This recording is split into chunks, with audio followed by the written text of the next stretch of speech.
लेकिन वसीम साहब हमारे साथ आज जुड़ गए हैं, लेकिन मुंबई स्टूडियो में आज मौजूद हैं वसीम साहब। वसीम साहब का करते हैं स्वागत।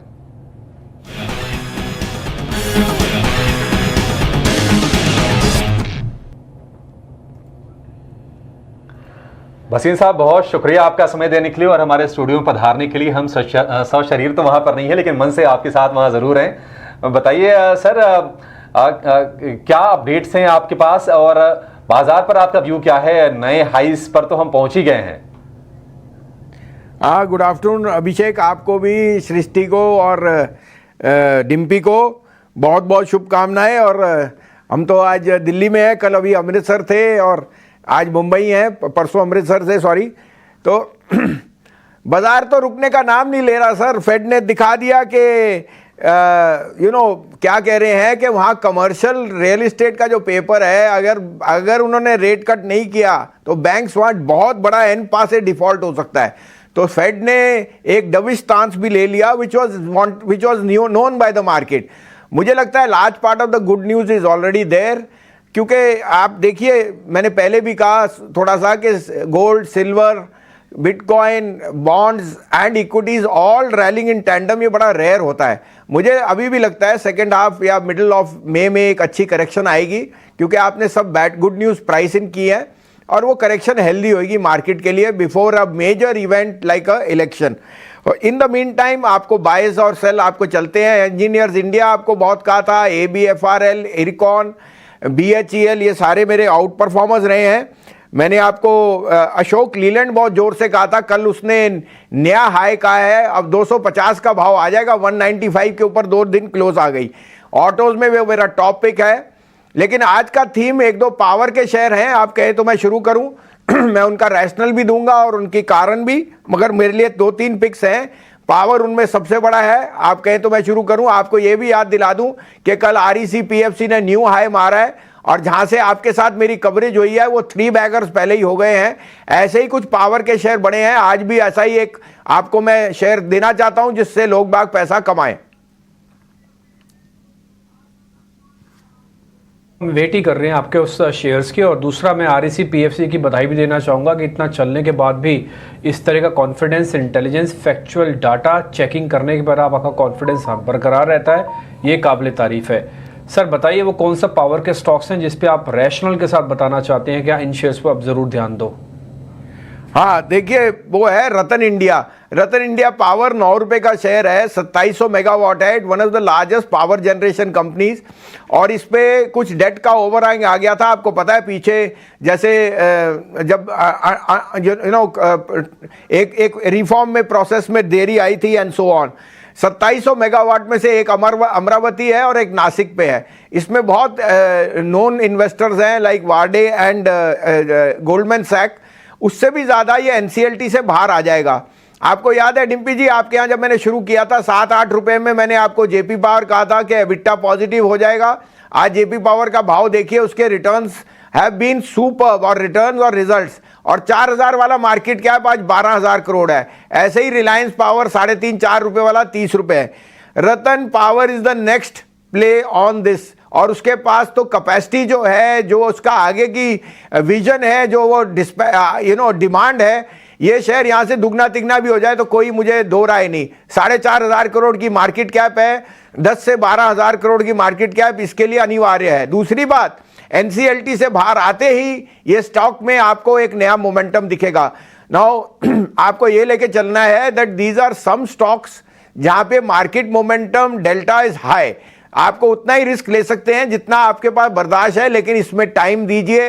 There is no better place and no space like power.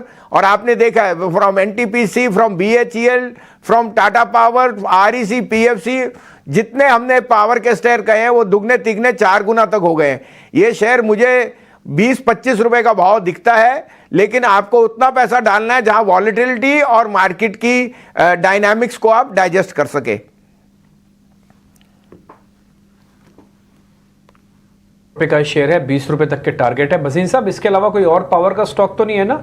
सिर्फ यही आप समझे, रतन इंडिया? नहीं, आज पावर का तो नहीं है, और लेकिन मैं यही कह रहा हूं, यही सबके लिए मेकअप कर लेगा। दूसरा मेरा पिक होएगा न्यू इंडिया एश्योरेंस। मुझे लगता है numbers from public insurance companies, particularly New India and LIC will be very strong. 233 का स्टॉप लॉस रखिए, 290 का टारगेट। और लास्ट मेरा जो फेवरेट शेयर है वो है कॉनकॉर। मुझे लगता है कंटेनर कॉरपोरेशन की री रेटिंग इमिनेंट है, चीपेस्ट रेलवे स्टॉक, और जैसे जैसे रेट्स बढ़ रहे हैं इसके रेवेन्यूज और इसका freight rate are both going up, और इसके रिजल्ट्स इस क्वार्टर ऑनवर्ड्स बहुत स्ट्रांग आएंगे। 60,000 करोड़ की मार्केट कैप पे इतना बड़ा रेलवे का इंफ्रास्ट्रक्चर प्ले, जो आपका मोनोपोली बिजनेस है, आपको ट्रेड नहीं कर सकता। 1125 का पहला टारगेट है, मगर ये 1200, 1250, 1400 भी चले जाए इस साल में या मिडल ऑफ दिस ईयर तक, मुझे कोई आश्चर्य नहीं होएगा। आपके जो दोनों शेयर्स मैंने और नोटिस किए हैं, सर, एक तो कॉनकोर है और दूसरा न्यू इंडिया है। और मैं एक और चीज़ भी नोटिस कर रहा हूँ भसीन साहब, आपने भी देखा ही होगा अपने शेयर्स के अंदर ही कि आपका थोड़ा टिल्ट है इस समय सरकारी कंपनीज पे। वो भी एक्चुअली में उस समय जब ये काफ़ी अच्छे रिटर्न्स दे चुके हैं और फिर से एक सेकेंड राउंड या थर्ड राउंड की तेज़ी मार्केट के अंदर आ रही हो, आप उसको भी नोटिस करवा रहे हैं मार्केट के अंदर। इसके लिए बहुत शुक्रिया, क्योंकि काफ़ी सारे इन्वेस्टर्स ऑलरेडी इसी के अंदर हैं और बहुत सारे क्वेश्चंस आजकल सरकारी कंपनीज के ही रिगार्डिंग आते हैं। एक तो आपने मल्टीपैकर दे दिया, रतन इंडिया ऑलमोस्ट डबल हो जाएगा, 9 रुपये का भाव है, 20 रुपये का टारगेट है। न्यू इंडिया इंश्योरेंस हो गया, और साथ ही साथ आप कंटेनर कॉर्पोरेशन के बारे में भी जोर से बात रख रहे हैं। वसीम साहब, एक चीज़ बताइए, किसी मैनेजमेंट के आने या जाने से कितना फ़र्क पड़ता है? कोटक में मणियन साहब बाहर जा रहे हैं 20 साल की सर्विसेज का, तो फ़र्क कितना पड़ जाएगा कोटक पे सर इसका? नहीं, मुझे नहीं लगता। देखिए, कोटक आज का नहीं, बहुत पुराना है। उदय कोटक का ड्रीम था और it has been one of the best private sector banks as far as asset quality, as far as governance and as far as NIMs go. उन्होंने कभी कॉम्प्रोमाइज़ नहीं किया ऑन एसेट क्वालिटी। अब ये चेंज ऑफ फेज, आपको पता है bad news always comes together, और फर्स्ट न्यूज़ नेगेटिव थी जो आरबीआई ने पॉइंट आउट किया। देखिए डिम्पी जी, हमें ये भी लेके चलना है, आरबीआई सतर्क हो रहा है और बहुत अच्छी बात है, क्योंकि रैपिड फाइनेंशियलाइजेशन ऑफ सेविंग्स में, केवाईसी नॉर्म्स में आईटी का बहुत बड़ा हाथ है। और जैसे जैसे बैंक्स, इंस्टीट्यूशंस सब इसमें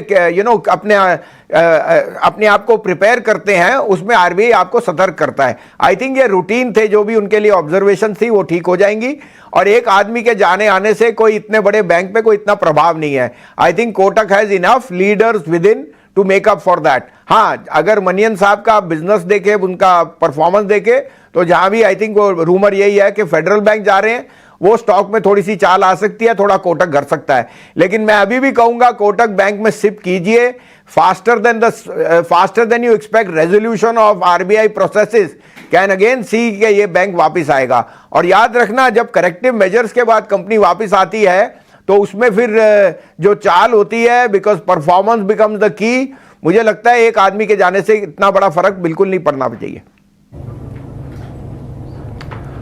ठीक है, कोटक बैंक को लेकर वसीम साहब का ये व्यू, लेकिन नतीजों की लिस्ट लंबी थी। और चलिए अपने खास सेगमेंट रिजल्ट एक्सपर्ट की करेंगे शुरुआत।